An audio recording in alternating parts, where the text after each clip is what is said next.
Welcome back, students. After a long time, we are now again meeting and starting with this new initiative at our own Sankalp Abhyasam with the video lecture.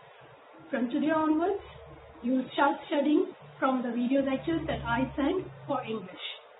We are going to start with poems.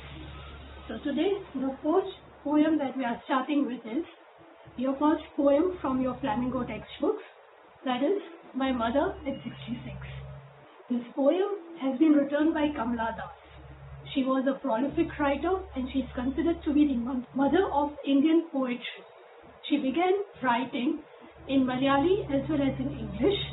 She lived for up to 75 years and during those 75 years she has written a lot of poems. Her poems are very simple. She doesn't elaborate much. She doesn't take up difficult topics to write her poems, but her poems are on simple topics. This poem over here that we are going to study, My Mother at 66, it deals with complex human relationships. Over here, particularly in this poem, we are studying the relationship between a mother and her daughter. The daughter, as you all know or must be aware of, has a lot of responsibilities. And once she gets married, she has dual responsibilities.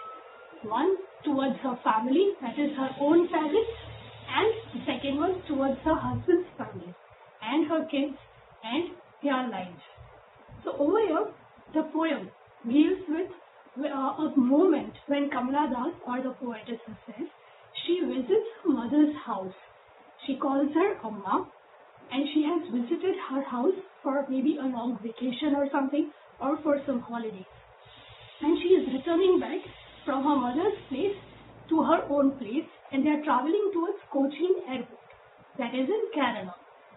So on the way to the airport, she is remembering all the moments that she has spent with her mother, and suddenly she realizes that her mother who is sitting beside her, she is very weak. She seems to be aged. She seems to be old. She feels that her mother has suddenly aged a lot. Her age is 66. So because of that, she feels that now she has grown old. She looks pale, she looks weak, she looks as if she is a dead body. Like she is as pale as a dead body. So she deals with the trauma, she deals with the sadness in her heart that now my mother is getting old. Now there is this period where I don't know if I'll be able to see my mother again or not. And then she immediately gets those thoughts out of her mind and she only wants to focus on the good things, on the happier things. So she starts looking outside the window and she sees the young children spilling out of their homes. That is, they are playing, they are enjoying themselves. That there are trees which are sprinting by. That is, when the car is moving with a speed, you feel as if the trees are also running when you look outside the window. So she sees that the trees are also running, the trees are sprinting back.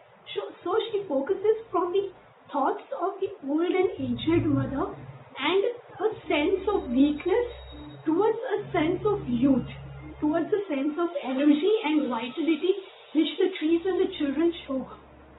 So then they reach the airport, and once at the airport, you know there are a lot of formalities when you reach the airport. So she starts filling up the forms and she's checking herself and her baggage inside the airport, inside the flight and all. And after all those procedures, after all the security checks, she again turns back and looks towards her mother. And she realizes that yes, my mother indeed is growing old. My mother is looking very pale. She is looking very weak. And I have to be strong for her. I don't know if I'll ever see her again. But if I do, and I will be positive that yes, I'm going to see her again. So she puts up a smile. She waves to her mother and she says that I'll see you soon, Amma. And she just keeps on smiling and smiling and smiling. Now the focus over here with a lot of smiles is that she wants to throw off that positivity towards her mother and towards her own self. That I don't have to focus on all the negative things. I don't have to think about what is going to happen tomorrow, whether I'll be able to see her or not. But this is the moment over here when I can still see her when I'm in front of her, and I have to be strong.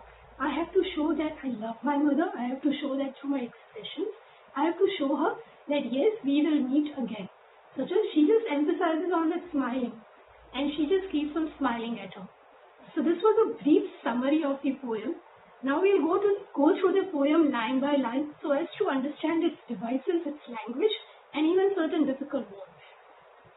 Driving from my parents' home to Cochin last Friday morning, I saw my mother beside me. Nose, open mouth, her face ashen like that of a corpse, and realized with pain that she was as old as she looked, but soon put that thought away and looked out at young trees sprinting, the merry children spilling out of their homes. But after the airport's security check, standing a few yards away, I looked at her again, vain, pale as a late winter's moon, and felt that old familiar ache, my childhood's fear. But all I said was, "See you soon, Amma." All I did was smile and smile and smile. Now in this poem, there are a lot of poetic devices used, such as simile, then there are symbols, then there is repetition and imagery. Now simile is one figure of speech which you can easily recognize because it is used to compare directly with something. Whenever in the poem's lines you find words like as soon as, pretty as, or as good as, or words like pale winter's moon, late winter's moon. So all those, whenever as and like is used to show a direct comparison, that is known as simile. Okay, so you can recognize a figure of speech in the line if the words as and like are used and they are shown to use it to compare, then you can understand that it is simile. Repetition on the other hand is when there are words used repetitive. One single word is used again and again to emphasize on something. Over here we can see the repetition in the last line of the poem where she says this, all I did was smile and smile and smile. So over here smile has been used 3 times. It has been repeated 3 times to create an emphasis on the positivity which Kamala Das wants to show to her mother and which she herself also wants to prove to her own self that yes, she can be strong, right? So that is repetition. Symbols, we can see that symbols of trees and children spilling out of their homes. These are the symbols of youth, of energy, of vitality, of a younger kind of feeling, where you feel young, you feel as if you are, full of life and zest and everything, right? So that is the symbol. Imagery is something which you can imagine, like late winter's moon. So if you've ever seen the late winter's moon, that is the moon of the winter season, it is normally clouded or it looks a little bit, concealed by the fog and the mist of winter. So late winter's moon is not as bright as it looks on the other days. Full moon, if you've ever seen, it looks very bright, right? But over here, it's late winter's moon, so it is not that bright because of the fog and the mist, but it is a little bit pale in shade. It's a little bit less bright. So that is an imagery which she creates. That her mother also looks not as bright as she used to when she was young, but now she looks a little bit pale. She looks old. She looks a little bit less bright and her skin is also not glowing that much. Right? So that is how symbols, imagery, simile and repetition have been used. One other figure of speech which you can recognize in this poem is alliteration. Now alliteration is something when the sounds of the letters are repeated in a single line. Like say for example, over here the line, the second and the third line, last Friday morning I saw my mother beside me. So over here, morning, mother and me, all of them are the letter, all of them starts with the sound of ma. So that is alliteration because morning, mother, morning, my mother and me, all of them begin with the sound ma. So that is alliteration, right? So you can recognize figures of speech in that manner. Is it okay? Fine. Now see, one important thing is this poem is in a single verse. A verse is what we call a shlok or a line in a particular poem or in a particular hymn. So verse is something which is continuous, which does not end with a full stop. right? There are a lot of commas used in this poem, but it does not end anywhere. Even in the end, if you see, she has just left it off. She has not ended it with a certain one particular full stop. She has just kept it going on and on. Smile and smile and smile. Right? So it is in a single verse. It does not end anywhere. It is a single sentence which she thinks, which she feels, and which she has just showed and expressed through her words. Is that clear? Now we'll go through some words which are a little bit new or which might seem new to a lot of you. The first word is in the fifth line of the poem, that is doze. D-O-Z-E. So doze is when you are trying to sleep. When you just go off to sleep like a short nap. Suddenly you just fall asleep and it is only for a short duration. So that is doze. So her mother was dozing beside her with her mouth open and her face was ashen like that of a corpse. Ashen is which is pale looking, which does not look bright, which does not look glowing, but it's very pale, it's very lifeless. Corpse is a dead body. So a dead body is out of life. It does not have any life. It does not have any color. It does not have any glow on its face. Right? So she looks as Asian like that of a corpse. And realized with pain that she was as old as she looked, but soon put that thought away and looked out at young trees sprinting. Now sprinting is running very quickly between two distances. Okay, so trees over here are sprinting because the car is moving at a speed, at a certain speed, and when you look outside the window, it looks as if the trees are running in the opposite direction. Because of the speed of the car, you feel as if the trees are also running along. Trees are also sprinting. Okay, and the married children spilling out of your homes. Spilling is, something when you drop a liquid or accidentally a glass of water falls and the water spills down. It happens very quickly. It happens in a flow, right? All together. So that is how even all the children are also coming out of their homes. It is a beautiful spring evening or maybe a late summer's evening, and the children are eager to go outside and play with their friends. They are eager to go outside in the warm weather and enjoy the breeze and everything. So all of the children, Mary over here is happy. The happy children, the joyful children, they are all just coming out together and all of them are playing, right? But after the airport security check, standing a few yards away, I looked again at her vain, pale. Vain is something which is, colorless, which is lifeless, which does not have any color, which does not have any glow, which is not bright, which is a little bit dull, right? Pale again, bright, which is not bright, which is lifeless, as a late winter's moon that I've already explained, and felt that old familiar ache.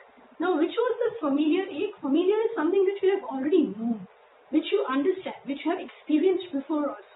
So now the poet has always held this ache in her heart. Ache is a pain in her heart, that somewhere, someday, my mother would die, she would go away from me, I would go away from her, we would not be able to see each other as much as we like, I will not be able to take care of her, I will not be able to meet her, So that familiar ache, that familiar pain which she had ever since she was growing up. Because while you are growing, while you are becoming elder, while you are becoming big, even your parents, even your mother is also growing up along with you. So even she is getting older and older. Age cannot reverse. It cannot decrease. It can only increase. So that familiar ache which she had always had ever since she was a child and she was growing up, that someday my mother would also grow up. Someday I will move away from my mother's house. I will get married. I will go away and live with somebody else. I will have responsibilities. I will have my own children to take care of. And at that point of time, I would not be able to see my mother as much as I want. I would not be able to meet her as often as I want. And there would be a period of time when she'll be gone forever. When she'll die. When I lose her. So that was the familiar ache, that familiar pain which she had ever since she was a young child. Okay, so that childhood fear, that familiar ache again comes back to her when she is standing at the airport after finishing all the security check and all the procedures, and she sees her mother again. She realizes again that yes, she has grown old, she is now pale, she is aging, she might, see there is no mention in the poem anywhere that she might, her mother might be having some health issues, or she might be feeling a little bit weak because of her health and everything. But we can just assume that there might be certain health issues, or there might be a phenomenon where she is not feeling so good about her own self or her health, and probably that is why the author is also unsure that whether she is going to see her again or not. She might have come and paid a visit to her just because of this, that her mother is not keeping well, so she might just want to come and visit her once and see her and spend time with her. And now she is going back because she has to go back. She might have her own job. She might have to go back to her children, to her husband, to her life, right? And she is not able to spend much more time with her mother as much she would like to. And she would want to, just feel this thing that, okay, fine, now I'm finally leaving. I'm at the airport. My flight is about to be, taking off. And now I'm seeing my mother for the final time, perhaps. So she is, again, that pain, that grief that she has in her heart ever since she was a child, that again comes up, that again surfaces, and she feels that, okay, this is the last time that I'm seeing my mother. I might not see her again, right? So that familiar ache, my childhood fear, but all I said was, see you soon, Amma, and all I did was smile and smile and smile, right? So she over here again, we again see that yes, she shows that positivity, yes, she wants to end this on a little bit happier note, and on a positive note, she is reassuring her mother, she is reassuring her own self that yes, we will meet again, don't worry, just take care of yourself, be happy. And she's even telling all those things to her own self as well, that don't worry, you are going to see your mother again, she's not that old, she's still going to live a lot of years, so that is why she's just keeping on smiling and smiling and smiling. Okay. Now there are a few questions from this poem which are repeatedly asked, both in CBSE as well as in the GSEB. Those questions are, why are the young trees described as sprinting? That is your second question from the textbook. Then the next one is, why has the poet brought in the image of married children spilling out of their homes? Why has the mother been compared to the late winter's moon? What do the parting words of the poet and her smile signify? Now the last question, what do the parting words of the poet and her smile signify? That has been asked in a lot of different manners. Why is the poet emphasizing on smiling? Why does the poet keep on smiling and smiling while she is waving goodbye to her mother? What are the parting words and what do they emphasize? That is already given to you over here.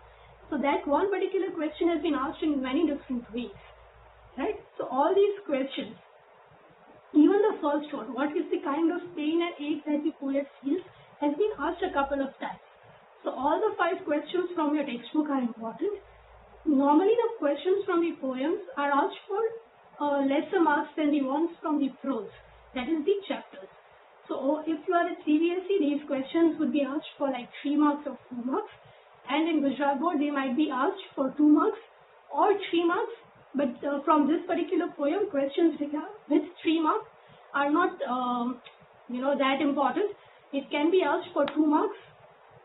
So yes, this was how the first poem is all about, and we would start referring to the poems again for a few days now before starting with the chapters, because the chapters are going to be a little bit lengthier, right? So, and that we would I would prefer not to read it and go along with it, but I would want you all to read that chapter first. I would keep on informing you that from tomorrow you will have the videos of this particular chapter.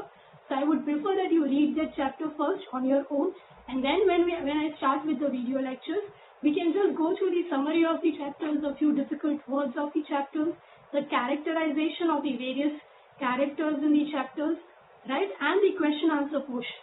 Right, we can discuss the questions and the answers and everything.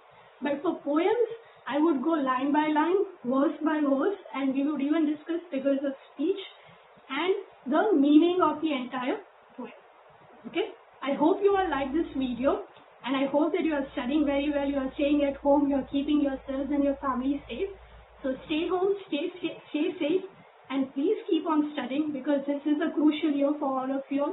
12th standard is not an easy thing. It is going to be difficult. It is going to be difficult because the times are such now, and because of COVID-19 there are uncertainties involved. But if you keep on studying, if you regularly keep on practicing your work, assignments, reading, writing, all those skills, then it would be a piece of cake when you appear for your board exams. Okay?